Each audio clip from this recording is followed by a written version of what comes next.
Hello, everyone, and welcome to Nella-Joi Nation Radio Show with your host, Miss Norma Stanley, the #1 radio show about disability, community news, and advocacy. Now, here's your host, Norma Stanley. Good day, everyone, and welcome to Nella-Joi Nation, the nation's #1 radio show sharing news and advocacy information about the disability community, the nation's largest minority population, and about the ordinary people who are doing some extraordinary things in our community. I'm your host, Norma Stanley, and today we're going to talk about some things people may not necessarily associate with the disability community, but they are actually a part of that community once they have to go through some of the challenges that they go through, and that's people who are waiting for kidney transplants. We're going to talk about what it means to need one and specifically how it's affecting our young people who are needing transplants a lot more these days. And we have a couple of people who are intimately involved in that, who have been experiencing that themselves. Mr. Joshua D. Bailey, 13-year-old Joshua D. Bailey, and his mother, Novella Bailey, are going to share a little bit about a campaign that they're initiating to help save his life and the lives of other children who are waiting for kidney transplants. And they're going to be doing this through the nonprofit, the We Love Kids nonprofit. So welcome to the Nella-Joi Nation Show, Joshua and Novella. Hey. Hey, how are you doing? I'm doing good today. Thank you. How you doing? I'm doing great. Thank you so much for taking time out of your busy schedule, both of you, to be on the show and just share some information about, having had the experience of waiting for a kidney transplant.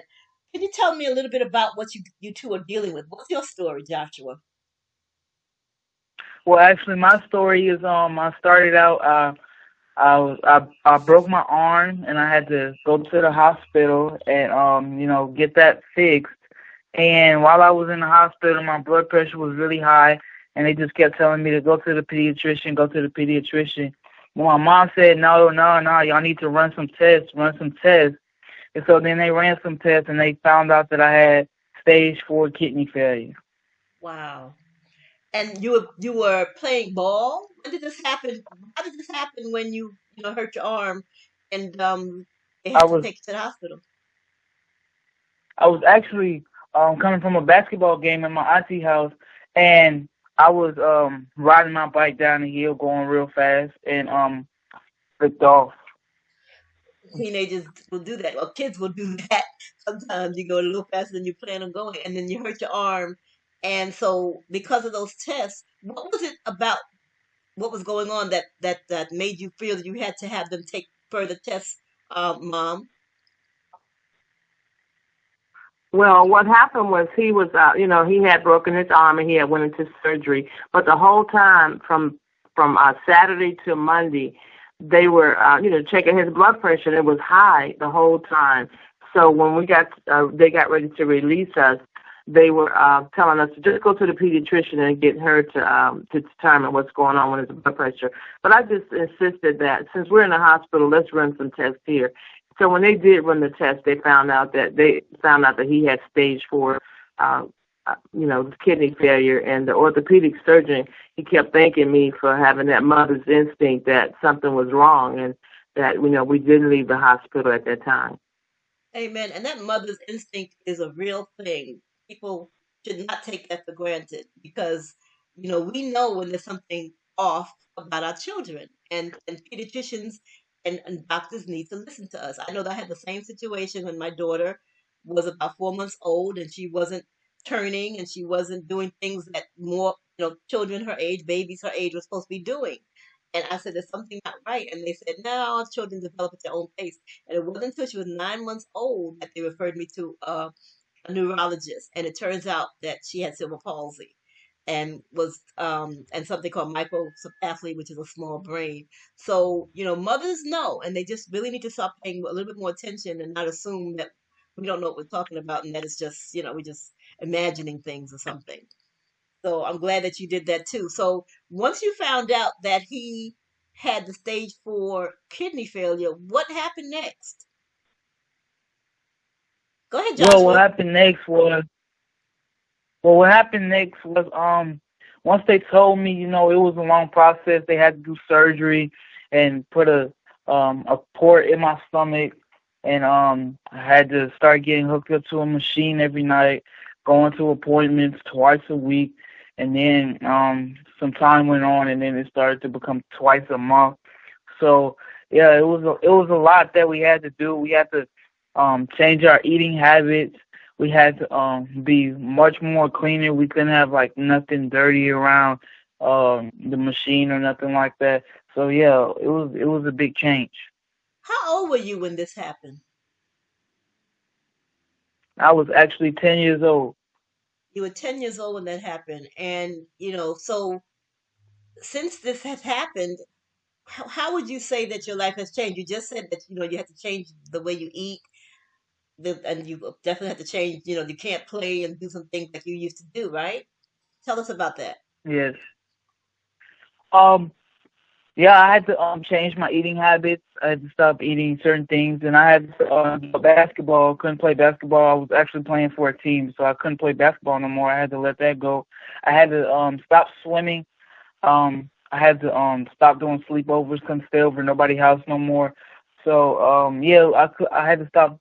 I had to stop traveling, so I had to stop doing a lot of things that normal teens do. Wow.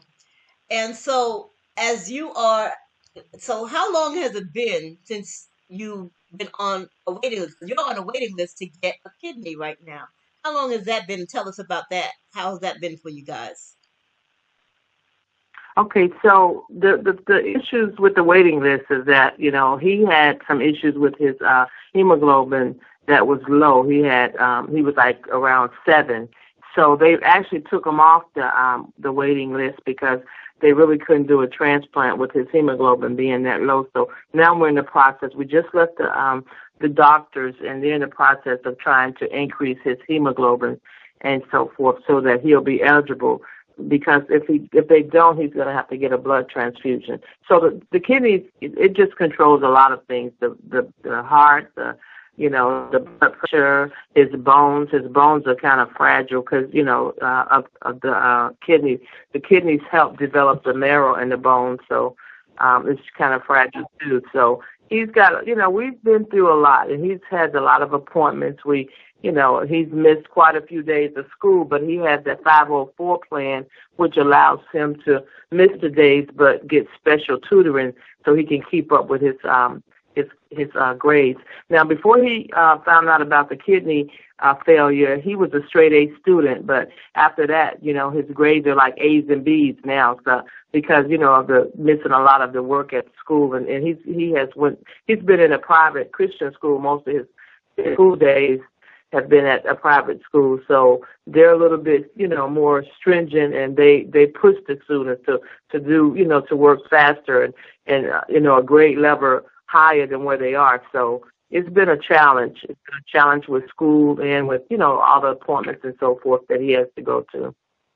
Well, I mean, I can only imagine that for the whole family, that has definitely been a challenge. But what we're going to be doing now is we're gonna have to take a quick break, and for commercials. But we will be right back, and we want you to talk a little bit more about what how your life has really changed, because you are a business owner. You're a business owner. I want you to share what it is that you do when we come back on Nella-Joi Nation right after this message.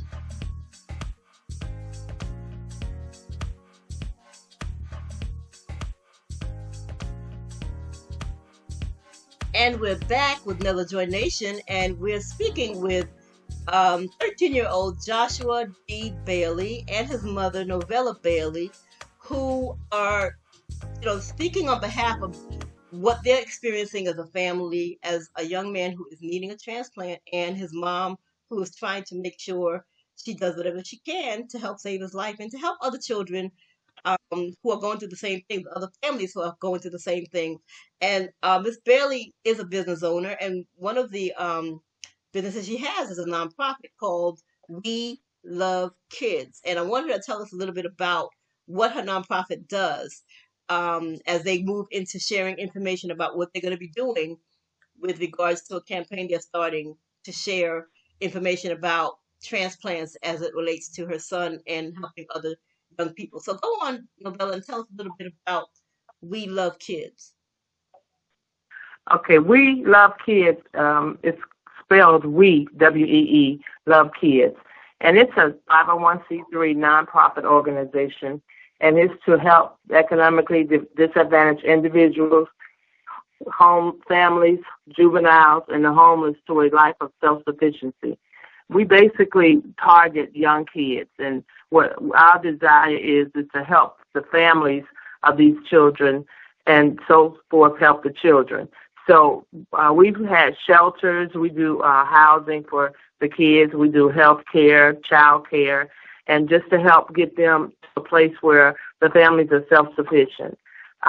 Basically, one of the projects that we had was a shelter, and we were able to house families for 3 months, and they wouldn't have to pay any rent or any utilities, and they had a landline phone, and just helping them get employment. Some of the families were, unemployed, so we would just help them get employment, work with the Labor Department and United Way and so forth to get them services in place so they can, find housing and get their families under a roof of stable housing. And that was one of our projects was basically shelters, and that's something that we're going to get back into also is shelters. So that's get back into. We kind of stopped the shelters when the housing market crashed. So we're going to pick that back up. That's one of our goals. Another one of our goals is since Joshua became, his since he's had the kidney failure, we are, we're really being challenged with the amount of time it's taken for him to get a kidney. So what we're trying to do is basically, we're trying to encourage the children that, in their waiting process, and also we're going to try to help, those children also get a kidney. We're going on a campaign where we're advertising, we're getting on social media, and we're doing, different avenues that we can follow to help him get his kidney and also help other children. We're just going to be an advocate and a spokesman for those children also. So, Joshua, you want to help share your story so that other young people going through what you're going through and what your family is dealing with, you want them to understand what the process is like. Tell us about what is it you're hoping to do through this whole thing.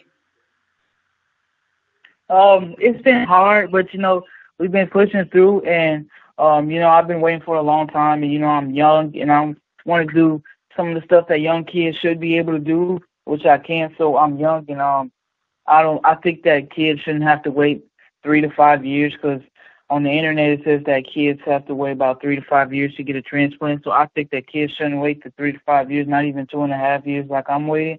I feel like that kids should get transplants like as soon as possible. That's why I'm trying to reach out to a lot of young adults and not even young adults, like all adults, and let them know to try their best to donate to a kid, because it really makes their life better, and it really makes them live out their life to the fullest, Well, that's awesome, and I'm sure it's a very challenging thing to have to wait, like you say, 2.5 or more years for a kidney, that's for something that can help to save your life. How so what are you going to be doing? I understand you have a book coming out or something. Could you tell us a little bit about that? Yes, I actually have a book coming out. It is about my story and how I had to adapt to a lot of things, and how I had to change a lot of things that's in my life, and it's really to get me a kidney also, because I'm still waiting, so it's to get me a kidney, and it covers like stuff I had to, like doctor's appointments and stuff like that I had to go through, and stuff that I had to change. So you're kind of sharing your journey in this whole process, and what you think about the journey, and how other children who may be going through the same thing, how they can. Yes. Are you trying to encourage other people through this book what is it that you want to be able to do? I want to encourage young kids. I want to try to encourage young kids, and tell them like they're not alone and that there's other people out there who's going through the same situation. And I'm gonna be a spokesperson for them to let them know that you can get a kidney and that there's still hope for you, and also to reach out to the adults and let them know to try their best to donate an organ to young kids. So this is going to be kind of like an educational campaign as well as an awareness campaign. You wanted to educate people on the need for donor transplants, as well as encourage young people who may be going through it as to, like you say, not give up and to really stay positive about the whole thing. Is that Yes. the right? What about Mom? What do you think about your son going through this? How has that been on your family? Has that been a real challenge for your family with him going through this? Well, it was a traumatic experience when we found out that he had kidney failure, because you don't hear too much about young people kidneys failing. You just basically older people, that have basically lived most of their lives. But for someone young his age and his kidney to fail, it was just surprising. I was shocked, and they did the research to find out what caused it, and it's a disease he has called Alport syndrome, and it was because he had a bad X chromosome, and because boys only have an XY chromosome, he he had to accept that bad chromosome, so it affected him in that way. So the disease basically attacks the kidneys when they get to the adolescence age. So when he reached about 10 years old, that's when it happened. But the ironic thing is that his kidney doctor stated that if he had not had that arm broken, that he possibly wouldn't be alive. He said that really saved his life, because yes, it was really something, because she said that his phosphorus and was so high that he probably would have ended up with a heart attack, and that would have, because kidney failure is not something you just can determine. You don't have a lot of symptoms for kidney failure. It just happens. When it's failed, then it failed. It fails, but it's not like you can get a lot of different. You can see different things happening that will, that's affecting the kidney. It just, it's hard to know you're having kidney failure until it actually fails. So that was a blessing in disguise, breaking the arm. And I mean, that was, sometimes that kind of stuff happens. One situation leads to another situation that helps you to divert something that could be even more tragic. So, like you say, that must have been a blessing. But, I'm sure that the fact that what he's going through right now has had a lot of impact on him and his brothers and sisters. He has brothers and sisters, right? Yes, and we all kind of went through some challenges at first, but we've kind of over time you kind of adapt, okay? But at first it was really difficult because we're like real active family. We go out and do a lot of things. We always out. We travel a lot. We go. They have classes to Six Flags, Stone Mountain, the Y.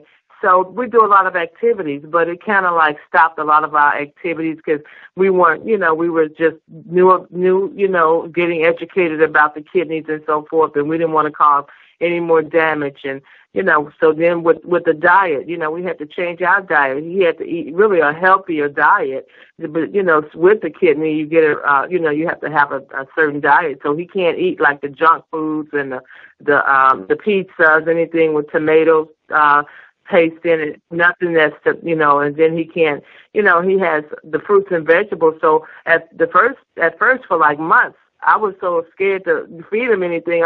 We just did salads. We just had to go with salads for a while until I got educated, about, the kidneys and what to eat and what not to eat. So, we were, we've been, but it's helped us. I mean, everything is not, it might appear to be, oh my gosh, it's just a terrible thing, right. But, learning and being able to take the good, even with the bad, we were getting on getting on getting our bodies healthier and stuff and so it's forth. Helping the whole family. Well, hold on. Yeah, We're going to come right back. We're going to come right back. We have to take a break right now. Okay. We're coming right back with Nella-Joi Nation and talk a little bit more with Joshua D. Bailey and his mother, Lorella, about what they're going through as they work towards making some changes when it comes to young people and transplants. We'll be right back with Nella-Joi Nation.